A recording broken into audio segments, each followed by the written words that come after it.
বাঁচিবিরে ছাড়িয়া যাবে সোনারি জীবন। বলা যাবে না সুবহানাল্লাহ? আরে কত কাল বাঁচিবি রে মুমিনার, কত কাল বাঁচিবি রে ছাড়িয়া যাবে সোনারি জীবন। তুমি ছাড়িয়া যাবে সোনারি জীবন। মজা সামনে কেরাম তো বলতেছিলাম আল্লাহ রাব্বুল আলামিনের ভয় কিভাবে থাকলে আপনি কোন নিয়ামতটা আল্লাহ রাব্বুল আলামিন আপনাকে দিবে। হাদিস শুনে যান, রাসূলে কায়নাত একবার দুই হাত তুলে বলেন ইয়া রাসূলুল্লাহ, আরেকটু জোরে বলেন ইয়া রাসূলুল্লাহ, আরেকবার বলেন সুবহানাল্লাহ। আল্লাহর নবী সাল্লাল্লাহু তাআলা আলাইহি ওয়াসাল্লামের হাদিস শুনে যান, কাল কিয়ামতের ময়দানে, কাল কিয়ামত ময়দান যখন কায়েম হবে, কাল কিয়ামতের ময়দানে যখন বিচার দিবসের যখন দিন আসবে, তখন বেনামাজিরাও হবে, তখন সারাবিগুলোও হবে, তখন জুয়ারিগুলোও হবে। সমস্ত মানুষেরা ইয়া নাফসি করে সমস্ত কিয়ামতের ময়দানে দৌড়াদৌড়ি শুরু করবে, বলবে আল্লাহ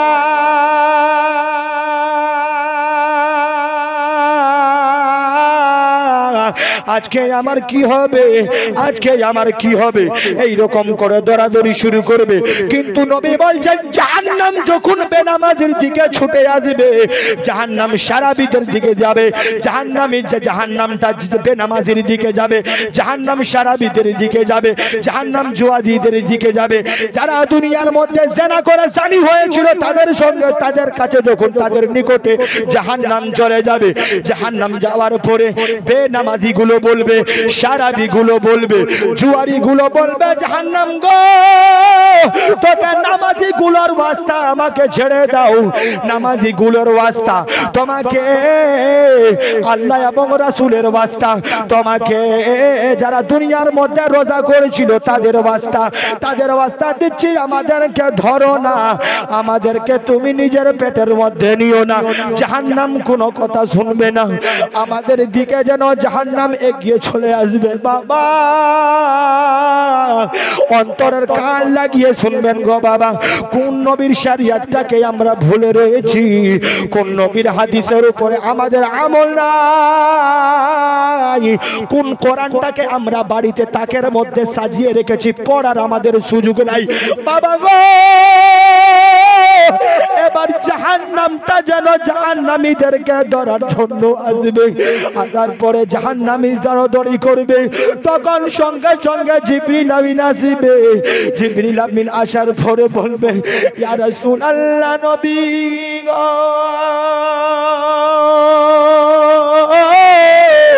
এই পেয়ালার মধ্যে পানি আছে গো নবী, আপনার উম্মতদেরকে জাহান্নাম ধরার জন্য যাচ্ছে। নবী গো আপনার উম্মতদেরকে জাহান্নাম নিজের পেটের মধ্যে করার জন্য যাচ্ছে। নবী গো এই পেয়ালার মধ্যে যেইগুলো পানি আছে আপনি জাহান্নামের শরীরের মধ্যে ছিটিয়ে দেন, আমার দয়ার নবী সেই কাজটা করবে। আমার দয়ার নবী পানিগুলোকে নিয়ে জাহান্নামের উপরে ছিটা মারবে, জাহান্নাম সঙ্গে সঙ্গে উম্মতদেরকে ছেড়ে দূরে সরে যাবে, দূরে পালিয়ে যাবে। আমার দয়ার নবী বলবে জিবরিল আমিন বলো, জিবরিল আমিন বলো, জিবরিল আমিন বলো আমার উম্মতরা আমার আল্লাহর মানে কি আল্লাহ রাব্বুল আলামিনের কথা বলেছে, তবুও জাহান্নাম দূরে সরে গেল না। নামাজীদের মানে কি নামাজীদের, রোজাদারদের, হাজীদের সমস্ত মানুষের কথা বলেছে, জাহান্নাম দূরে সরে যায়নি। কিন্তু এই পানি জাহান্নামের উপরে পড়ার সঙ্গে সঙ্গে জাহান্নাম কেন দূরে সরে গেল? বাবারা ভাইরা গভীর মনোযোগ দিয়ে শুনবেন। এবার জিবরিল আমিন বলবে ইয়া রাসূলুল্লাহ ইয়া হাবিবাল্লাহ এইগুলো পানি কোনো আম পানি নাই, এমন এইগুলো পানি কোনো সাধারণ পানি নাই গো ইয়া রাসূলুল্লাহ। আপনার উম্মতেরা যেইগুলো উম্মত আপনার ফজরের নামাজ পড়েছে কান্নাকাটি করেছে, যেইগুলো উম্মত যোহরের নামাজ পড়েছে আবার কান্নাকাটি করেছে, নবী গো যেইগুলো উম্মত আসরের নামাজ পড়েছে কান্নাকাটি করেছে ইয়া রাসূলুল্লাহ যেইগুলো মানুষ আপনার রাত 12টার দিকে 1টার দিকে তাহাজ্জুদের নামাজ আদায় করেছে, নিজের মাথাটাকে জমিনের মধ্যে রেখে 2টা চোখের পানি ছেড়ে ছেড়ে কান্না করেছে। ইয়া রাসূলুল্লাহ, আমি জিবরিল আমিনের আল্লাহর আদেশে আপনার উম্মতদের চোখের পানি আমি জমা করে রেখেছিলাম, ওই পানিটাই আমি গো আপনি জাহান্নামের শরীরে দেওয়ার পরে জাহান্নাম সঙ্গে সঙ্গে দূরে সরে গেছে।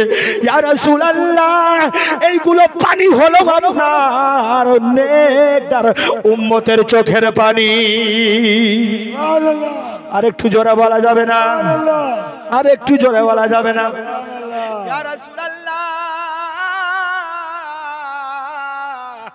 যেইগুলো আপনার উম্মত, যেইগুলো আপনার উম্মতি, যেইগুলো আল্লাহর বান্দা, যেইগুলো আল্লাহর বান্দি কোরআন তেলাওয়াত করেছে, আল্লাহর কাছে কান্না করেছে, যেইগুলো বান্দি দান ও খায়রাত করেছে, আল্লাহর কাছে কান্নাকাটি করেছে, যেইগুলো আল্লাহর বান্দি রোজা নামাজ ও যাকাত করেছে, ওইগুলো বান্দা বান্দিদের চোখের পানি আমি জিবরাইল একটা বাটির মধ্যে রেখেছিলাম।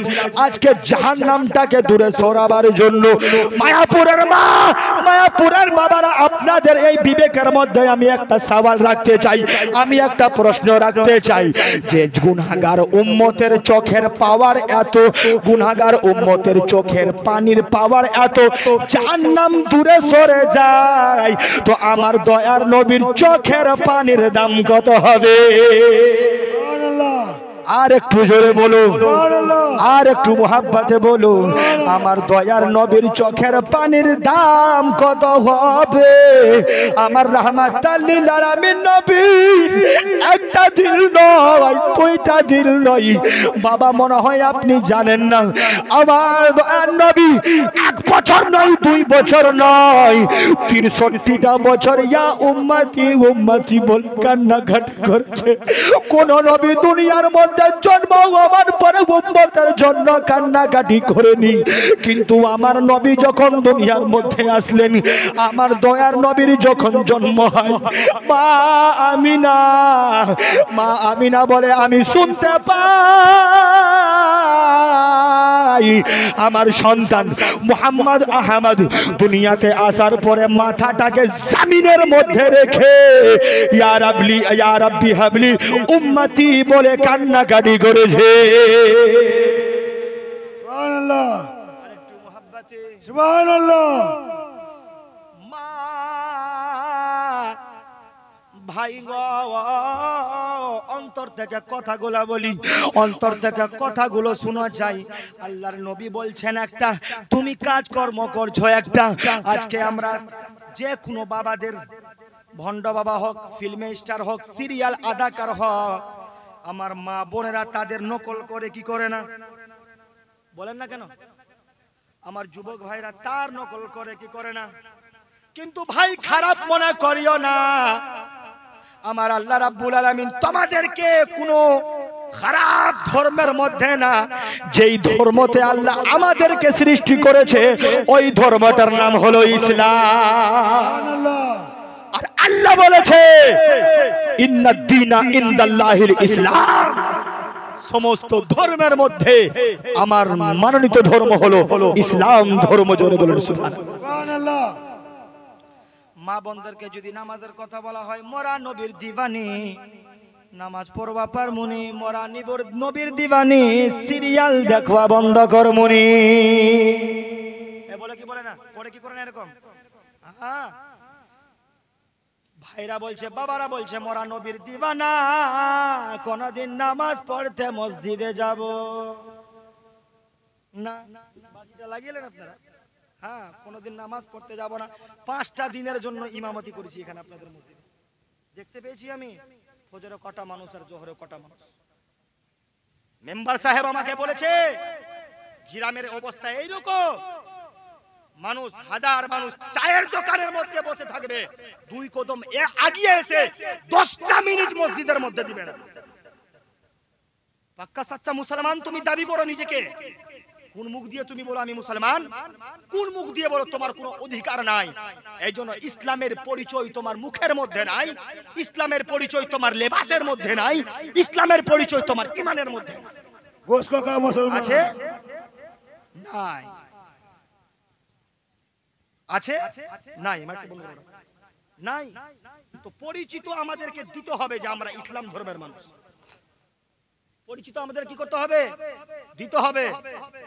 আর খাস করে মা বোনেরা, আমি ইনশাআল্লাহ তাআলা টাইম পেলে বলবো, একটা মহিলার জন্য 4টা পুরুষ জাহান্নামে যাবে। কটা পুরুষ বললাম? সবাই বলো কটা? আর একটু জোরে কটা?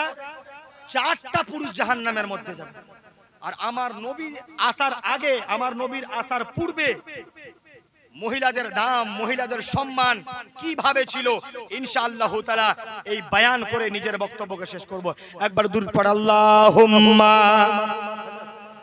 ঘুমা দিছে, এদিকে ঘুরিয়ে দাও, ওটা পাখাটা পাখাটা।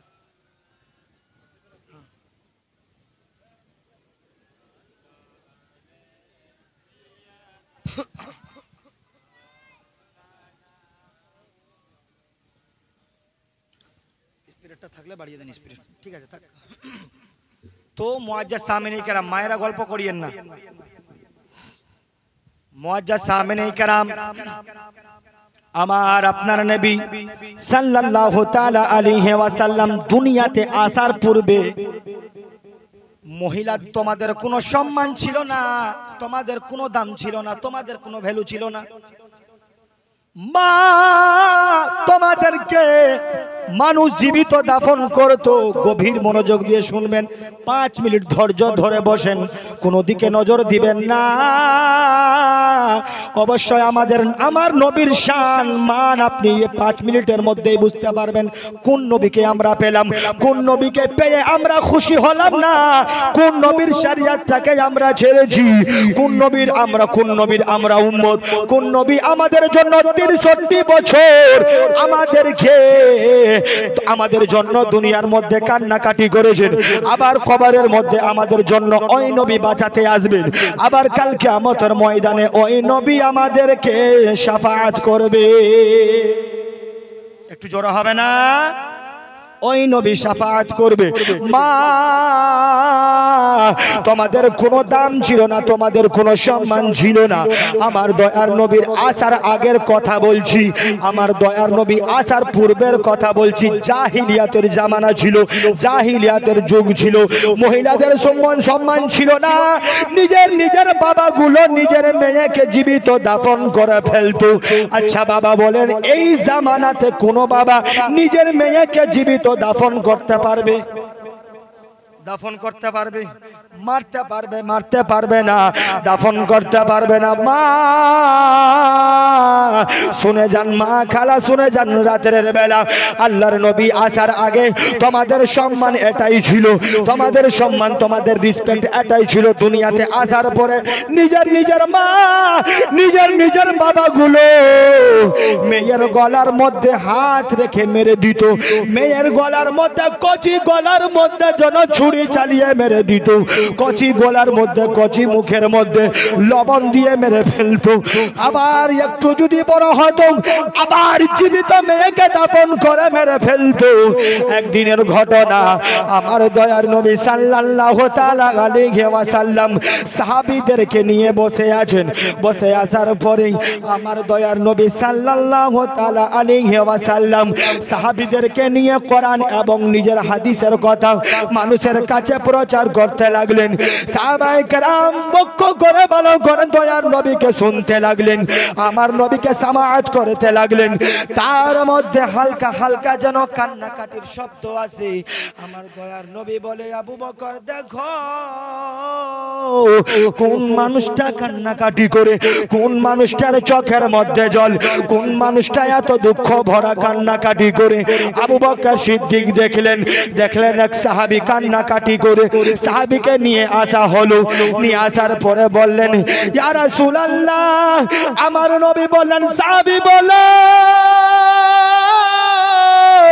তুমি কেন, তোমার দুইটা চোখের মধ্যে জল, তুমি কেন কান্নাকাটি করো? সাহাবী বললেন, ইয়া নবী, ইয়া রাসূলুল্লাহ, নবীজি, ইয়া নবী আল্লাহ, নবীজি, আপনি বলেছেন যেই মানুষের একটা মেয়ে হবে সেই মানুষটা জান্নাতি হবে। বলেন না সুবহানাল্লাহ। যেই মানুষের দুইটা মেয়ে সেই মানুষটা জান্নাতি যাবে, যেই মানুষটার তিনটা মেয়ে হবে গো নবী, আপনি বলেছেন আমার নবীর সঙ্গে জান্নাতি যাবে। কিন্তু আমি এই জন্য কান্নাকাটি করি নবী গো,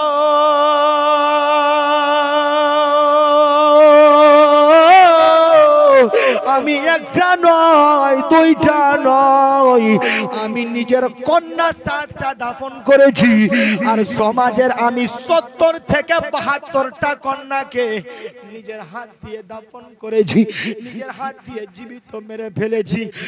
জীবিত মারার পরে আমি জানি না আমার আল্লাহ আমাকে ক্ষমা করবে কিনা, আমি জানি না আমার মালিক আমাকে মাফ করবে কিনা। আমার দয়ার নবী বলেন তোমার নামটা কি? বলতে লাগলো আমার নাম হচ্ছে দাহিয়া কালবি। বলে দাহিয়া কালবি, তাহলে বলো কিভাবে তোমার কন্যা সন্তানগুলোকে তুমি মেরেছো, কিভাবে তোমার কন্যা সন্তানগুলোকে তুমি জীবিত দাফন করেছো? মা গভীর মনোযোগ, 2 মিনিটের মধ্যে শেষ করব। এবার হযরতে দাহিয়া কালবি বলতেন ইয়া রাসূলুল্লাহ, 6টা মেয়েকে দাফন করার পরে অবশেষে যেই আমার স্ত্রী গর্ভবতী ছিল, আমি ব্যবসা বিজনেসের জন্য কিছু দিনের জন্য বাইরে চলে যাব। আমার স্ত্রীকে বললাম বৌগা, তোমার পেটের মধ্যে যেটা সন্তান আছে, সন্তানটা যদি ছেলে হয় সোনার প্যাকেট করে তুমি তাকে রেখে দিও, আর যদি মেয়ে হয় আমি যেইভাবে 7টা থেকে 6টা কন্যা সন্তানকে জীবিত দাফন করেছি, সেই রকম তুমি ওই ছোট্ট মেয়েটাকে আমার দাফন করে দিও। আচ্ছা মায়াপুরের বাবারা ভাইয়েরা, মা দুঃখিনী এই কাজ কোনোদিন করতে পারে নাকি? কোনদিন করতে পারে না। দাহিয়া কালবি আমার ব্যবসা বিজনেসের জন্য যখন বাইরে চলে যাই, হাঁটি হাঁটি পা পা করে, 1 দিন হলো, 2 দিন হলো, 3 দিন হলো, 1 মাস 2 মাস পরে যখন গর্ভবতী মহিলা বাচ্চা যখন জন্ম হবে, বাচ্চা জন্ম হওয়ার পর মহিলা দুইয়ের মধ্যে বলে আল্লাহ আমাকে কন্যা সন্তান দিও না, আমাকে পুত্র মানে কি সন্তান দাও, আমাকে ছেলে দিয়ে দাও। কিন্তু আল্লাহর রহম দেখেন, আল্লাহর রহমত দেখেন, সেই মহিলাটার পুত্র সন্তান ছেলে সন্তান না, সেই মহিলাটাকে আল্লাহ রাব্বুল আলামিন কন্যা সন্তান দান করেছে। আর একটু জোরে বলেন, কন্যা সন্তান দান করেছে। এবার মা মারতে পারে না, কিছুদিন হয়ে গেল, জামিলা, সেই মেয়েটার নাম রাখলো জামিলা। জামিলা বলে মা গো, আমার সঙ্গের ভাইরা বন্ধুরা আমার নিজের বাবার কোলের মধ্যে চাপে, বাবা তাদেরকে আদর যত্ন করে, আমি কি আর কোনদিন বাবার আদর পাবো না? সেই জামিলার মা বলে মেয়েরে, এই জামানার বাবাগুলো ভালো না, এই জামানার পিতাগুলো ভালো না, এই জামানার বাবাগুলো নিজের কন্যা সন্তানকে জীবিত দাফন করে দেয়। তোমার বাবা তোমাকে রাখবে না, তুমি তোমার বাবাকে নিজের পরিচয় দিও না। হাঁটি হাঁটি পা পা ঘুরে 1 বছর 2 বছর 3 বছর 4 বছর হয়ে যায়। কিছুদিনের পরে ওই দাহিয়া কালবি বাড়িতে আসে, দেখছে জামিলা ছোট্ট মেয়ে বাড়ির মধ্যে খেলাধুলা করে, খেলাধুলা করতে করতে দাহিয়া কালবি বলে স্ত্রী এটা কার? বলতে লাগলো স্বামী গো, এই কন্যা সন্তানটা হলো আপনার, কেন তুমি মারনি? বলে স্বামী গো, আপনি যেমন 6টা মেয়েকে জীবিত দাফন করেছেন, সেইভাবে আমি এই মেয়েটাকে মারার জন্য প্রস্তুত হলাম। হাতের মধ্যে চুরি নিলাম, হাতের মধ্যে ধরে নিলাম, কিন্তু মায়ের মমতাটা জেগে উঠলো। স্বামী গো, আমার জামিলার মুখটা দেখতে তোমার মতো, আমার জামিলার নাকটা তোমার মতো, আমার জামিলার চোখটা তোমার মতো। স্বামী গো, আমি পা মারতে পারলাম না, আপনার কাছে দুইটা হাত জোর করে ক্ষমা চাই, আমার মেয়েকে তুমি মেরো না, আমার পরিজন পড়লে আমার মেয়েকে নিয়ে তোমার বাড়ি থেকে অন্য জায়গা চলে যাব, তোমার পরিচয় দেব না, তোমার মান সম্মান সমাজ থেকে নষ্ট করব না। এই কথা জামিলার বাবা দাহিয়া কালবি শোনার পরে, দাহিয়া কালবি যখন রাতের মধ্যে ঘুমায় তখন কিন্তু জামিলাকে কিছু বলে না, গভীর মনোযোগ দিয়ে মা বোনেরা, তখন জামিলাকে কিছু বলে না, তখন কিছু বলল না। রাতের মধ্যে যখন ঘুমের মধ্যে ঘুমায়, শয়তান বারবার শরীরের মধ্যে এসে, বারবার স্বপ্নের মধ্যে এসে, বারবার দিবাগার মধ্যে ধাক্কা দিয়ে বলে, দাহিয়া কালবি তুমি তো এই সমাজের 70 থেকে 72টা কন্যা সন্তানকে দাফন করেছো, এই কন্যা সন্তানকে তুমি কেন দাফন করতে পারো না? তোমার ক্ষমতা কেন হয় না? নিজের যেই রকম 6টা কন্যা সন্তানকে তুমি জীবিত দাফন করেছো, সেই রকম এই কন্যা সন্তানটাকে তুমি দাফন করো। দাহিয়া কালবিকে যখন শয়তান নিজের চক্রান্তে ফেললো, দাহিয়া কালবি সকাল হওয়ার পরে এবার তার স্ত্রীকে বলতে লাগলো, তোমার মেয়েকে আমি মারবো না। এবার গভীর মনোযোগ, তোমার মেয়েকে আমি তোমার মেয়েকে আমি মারবো না, তোমার মেয়েকে আমি নিমন্ত্রণ খেতে নিয়ে যাব, তোমার মেয়েকে আমি ভোজ খেতে নিয়ে যাব, তোমার মেয়েকে আমি দাওয়াতে নিয়ে যাব, তোমার মেয়েকে সাজিয়ে দাও, গুজিয়ে দাও। মুআজ্জাজ সামনে کرام এই কথা বলার পরে জামিলা বলে, মা তুমি না তো বলেছিলে আমার বাবা খারাপ, দেখো আমার বাবা আমাকে দাওয়াত খেতে নিয়ে যাবে, আমার বাবা আমাকে নিমন্ত্রণে নিয়ে যাবে, আমার বাবা আমাকে ভোজ খেতে নিয়ে যাবে, মা দাও দাও আমি জামিলাকে সুন্দর করে সাজাইয়া দাও, দাও দাও আমি জামিলার চোখের মধ্যে সুরমা লাগিয়ে দাও, নতুন আমার পরনের মধ্যে লেবাস তুমি পরিয়ে দাও, পরিধান করিয়ে দাও। মা যখন জামিলার শরীরের মধ্যে যখন পানি ঢালে, পানি ঢালতে পারে না, জামিলাকে বলে, বেটি রে কেন জানি তোমার শরীরের মধ্যে পানি ঢালতে পারে না, আমার হাত যেন কাঁপা কাঁপি করে, আমি তোমাকে কাপড় পরাতে পারি না।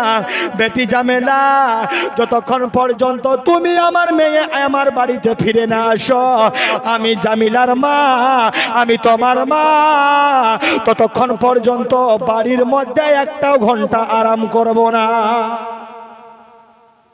জামিলা তোমার জন্য আমি সারাটা দিন এই দরজার কাছে দাঁড়িয়ে থাকবো।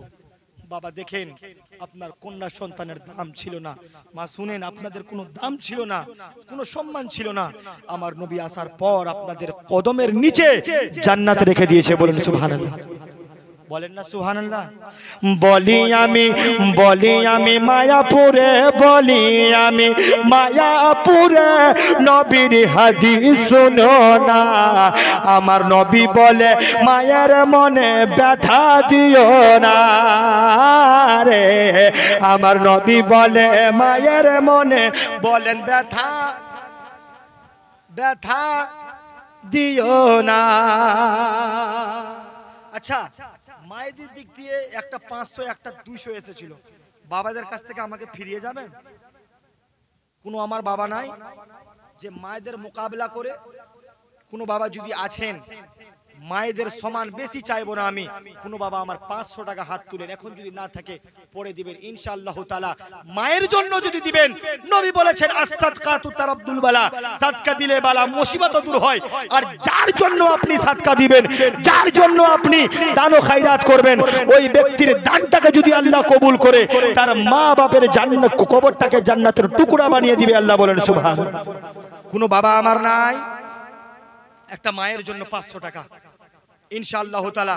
মুসাফির মানুষ ভাই দোয়া করে যাব, মা বাবা আপনার জন্য অনেক, আপনার জন্য সম্পত্তি রেখে গেছে, অনেক জমিন জায়দাদ রেখে গেছে, ইনশাআল্লাহ আপনি ওইগুলো থেকে আপনাকে আমি দিতে বলি না, কিছু অংশের জন্য, কিছু অংশ মানে যারা পরিমাণ আপনি খালি আপনার কাছে মুখ ছেড়েছি 500 টাকা, আজকে যদি না দিবেন কালকে দিবেন, কালকে না দিবেন পরশু দিবেন, পরশু যদি না দিবেন তো মরার পরে দিবেন। হ্যাঁ, মহিলারা বুঝেছে, গল্প করছে, মরার পরে কেমনে দিব? হ্যাঁ দেওয়াল যাবে। মরার পর আপনি যদি ওয়াসিয়াত করেন মসজিদে আমার বেটা 500 টাকা দান ছিল আমি দেইনি, যদি মরে যায় আমার দিক থেকে দিয়ে দিও, হয়ে গেল। মরার পরে দিবে। আল্লাহ তাবারক ওয়া তাআলা কবুল করে, সকলে বলেন আমিন। মুআজ্জাজ সামিনী কেরাম গভীর মনোযোগ দিয়ে শুনবেন। এবার জামিলাকে এবার সুন্দর করে সাজিয়ে তার মা যেন বিদায় দিয়ে দেয়, তার মা যেন বিদায় দিয়ে দেয়। জামিলা যাচ্ছে, জামিলার মা পিছন দিকে আছে। বাবা গো, এবার জামিলা দাহিয়া কালবির হাত ধরে যেন চলে যাচ্ছে দাওয়াত খাবার জন্য, চলে যাচ্ছে নিমন্ত্রণ খাবার জন্য। এবার যেতে যেতে যেতে যেতে সংক্ষেপে করছি বাবারা ভাইরা, অনেক বড় ঘটনা, অনেক বড় ওয়াকিয়া সংক্ষেপে করছি। এবার জামিলাকে নিয়ে দাহিয়া কালবি যেন দাওয়াত খেতে নিয়ে যায় না, অন্য রাস্তা পাহাড়ের দিকে নিয়ে চলে যায়। পাহাড়ের দিকে যাওয়ার পরে জামিলা বলছে, বাবা তুমি তো আমাকে নিয়ে দাওয়াত খেতে যাচ্ছ, তো আমরা কোন জঙ্গলের দিকে চলে যাচ্ছি? এবার জামিলাকে তার বাবা হাঁটি হাঁটি পা পা করে জঙ্গলের দিকে নিয়ে যায়। জঙ্গলের মধ্যে নিয়ে যাওয়ার পরে জামিলাকে দাঁড় করাবার পরে সুন্দর একটা করে গর্ত করলো। গর্ত করার সময় যখন দাহিয়া কালবির পোশাকের মধ্যে, দাহিয়া কালবির মুখের মধ্যে, দাহিয়া কালবির দাড়ির মধ্যে যখন ধুলো বালি লেগে যায়, জামিলা নিজের ওড়না খালা ছোট্ট হাত দিয়ে, মিষ্টি হাত দিয়ে জামিলা নিজের বাবার দাড়ির ধুলো বালিগুলো পরিষ্কার করে দেয়, জামা কাপড়ের ধুলো বালি পরিষ্কার করে দেয়। আর বলতে লাগলে, বাবা গো তুমি কার জন্য এতটা পরিশ্রম করো? বাবা গো চলো না আমরা দাওয়াত খেতে যাই। জামিলার কথা দাহিয়া কালবি শুনে না। একবার মোহাব্বতে বলেন সুবহানাল্লাহ, আর একটু জোরে বলেন সুবহানাল্লাহ। কোন দিকে নিজের নজর রাখবে না, অন্তরের কান লাগিয়ে শুনবেন, ইনশাআল্লাহ তাআলা নবীর শান ও মান বুঝতে পারবেন।